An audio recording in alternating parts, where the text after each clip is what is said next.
environmental engineer with IBM T.J. Watson Research Center in Yorktown. Thank you for speaking. A Tavano Road resident and a member of our group to review this conventional plan and give his input. Daniel was responsible for wetland, stormwater, groundwater, and town permitting. He was the project manager for the IBM Hudson Hills project property, where he was responsible for the town approvals, subdivision, and later sale to the Hudson Hills of the IBM Hudson Hills property. He is a licensed professional engineer. Unfortunately, he was ready for last meeting, but this meeting he was unavailable. And he asked me to present his findings. And he said that he will be available to the town to discuss his evaluation if you would like to meet with him. We'll begin with the wetlands. This is the wetlands map as designated. Tavano Road D cuts through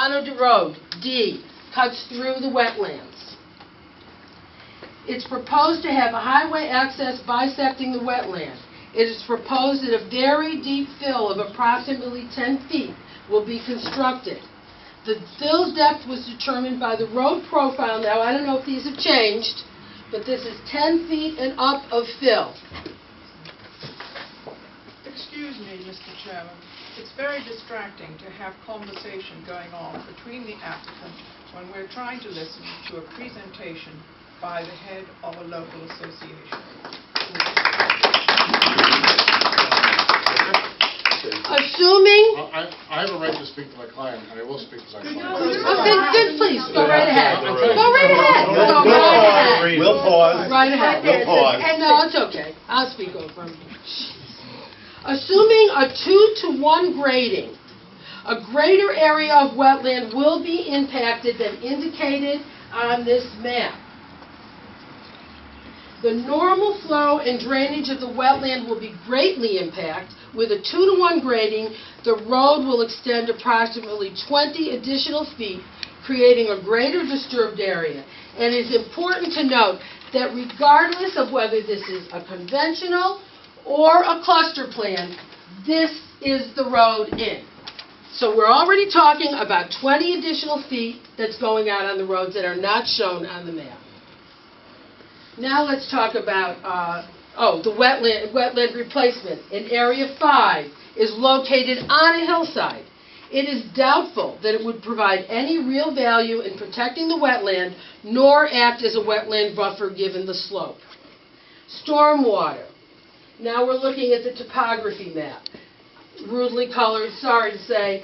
Brown is the very steep slopes of 35% or greater, and the orange are those under 35%, which are moderate to steep.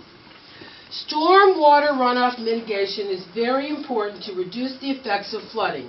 It is doubtful that the stormwater basins shown on these drawings are practical or beneficial. Now, I think I'm hearing it pretty clearly. If you can't do this, you can't have 24 houses. This has to be doable, viable.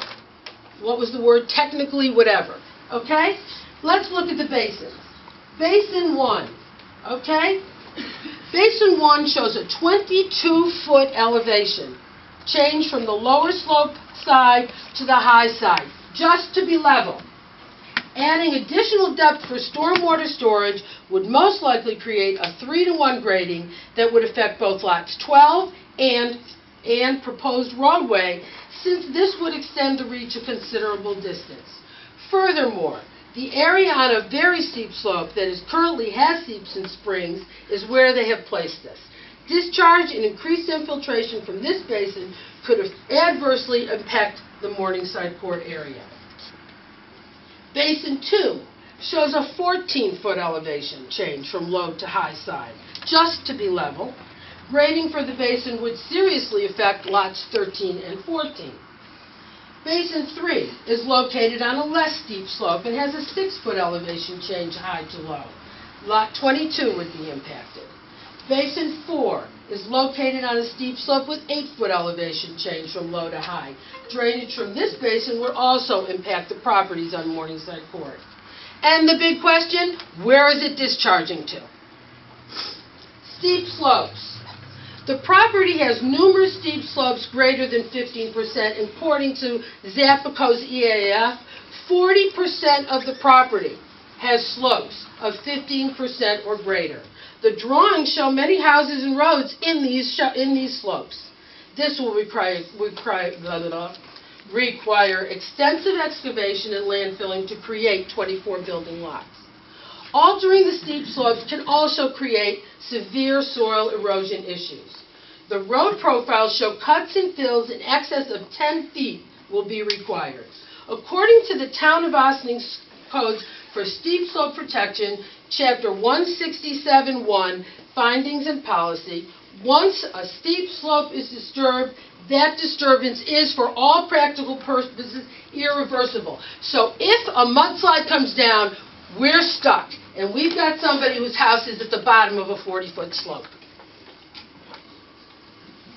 Lot layouts shall be designed so that sanitary sewage disposal, this is 167-6B. Lot layouts shall be designed so that all sanitary sewage disposal systems entirely avoid all areas of steep slope and are in compliance with the standards of Westchester County Board of Health. Entirely avoid. How can you bring in sewers and entirely avoid every one of these steep slopes? I don't see it.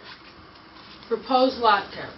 It is the residents' opinion that all of the environmentally sensitive areas previously mentioned should have been located on the sketch and considered off-limits or conserved. The remaining lands would then be considered for development for roadways and building lots, and in doing so, probably 4 or 5 houses.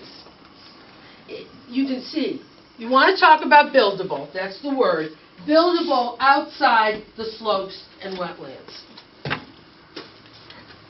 We feel that this approach is more environmentally holistic and in keeping with the town and state environmental regulations without the need for approvals, exceptions, and regulatory relief. If you choose to let this project go forward as proposed, we are asking the board to issue a positive declaration so the secret process can begin. And that we can have a scoping session, and all interested parties can be scheduled, and homeowners can be involved. I thank you very much for your time.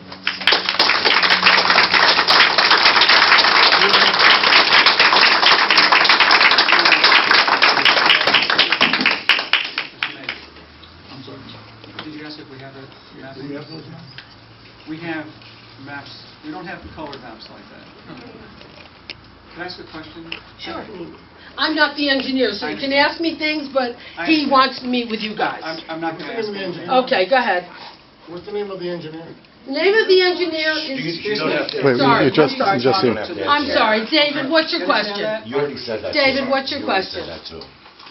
Nothing difficult. Would you go over the wetland delineation part again? One of our members has been in touch with the DEC, and they've been trying to, talk about what is within the realm of what can be done, and they said these wetland maps are not accurate. They said there's New York State maps that we need to bring in. That's all I know.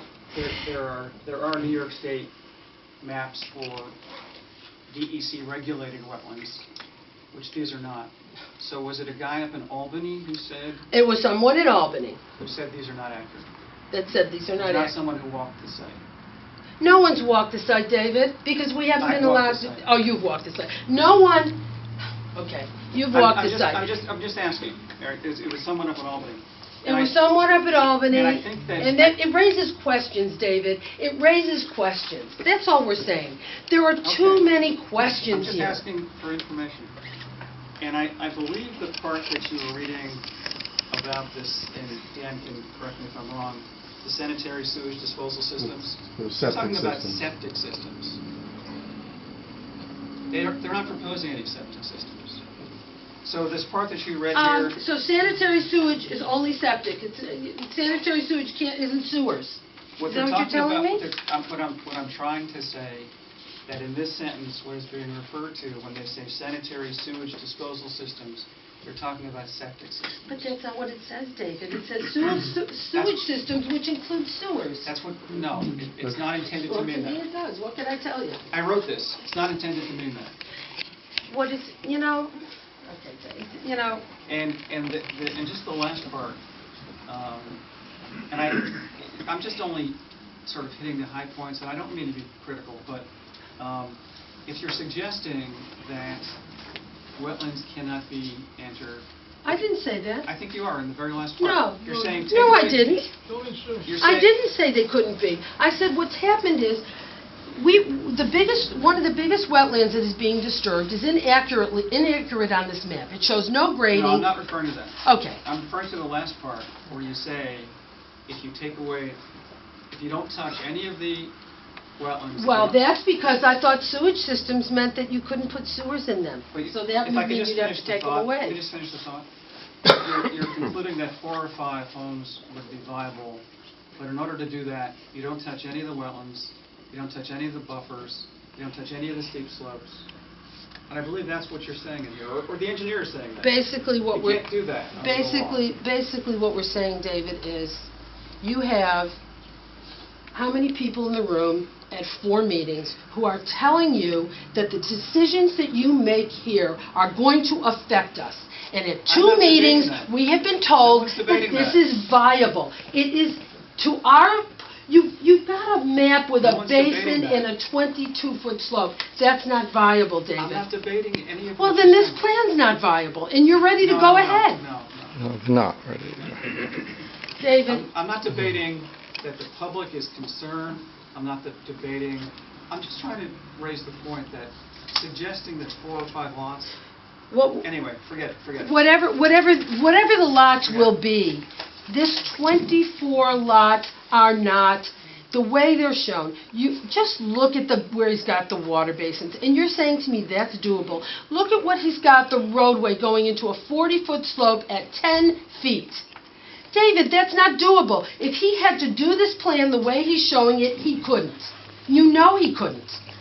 David, You know he could. Ms. George, excuse Mr. Weeks, we also would like to have him freeze any work that he's doing on that property. To know that he's cut down trees, okay, against violation of other codes, okay. We know, looking at all those maps and everything like that, and he showed the cluster one at the first or second meeting that we've had, and it showed that 24, and technically the code says, yes, you can have 24 houses because it's X amount of acres.